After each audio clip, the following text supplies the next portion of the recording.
Masih ingat dengan Cimoy Montok? Kini punya banyak tato, begini potret terbarunya. Cimoy Montok atau Cimoy Nurani merupakan seleb TikTok yang penampilannya kerap menuai banyak sorotan.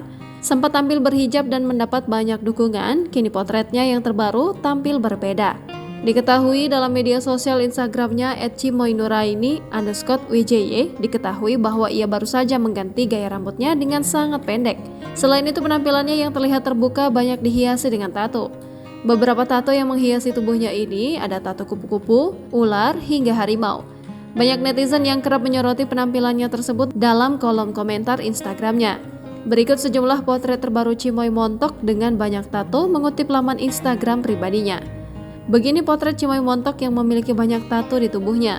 Tatonya ini terlihat di tangan Cimoy saat mengenakan baju tanpa lengan. Di balik punggungnya terdapat tato seperti kupu-kupu yang besar. Kemudian di dekat bahu Cimoy memiliki beberapa tato dengan beraneka ukuran. Terlihat ada tato bergambar ular. Desain tato ini memang cukup banyak disukai banyak wanita. Dikabarkan bahwa saat ini Cimoy baru saja mengganti gaya rambutnya.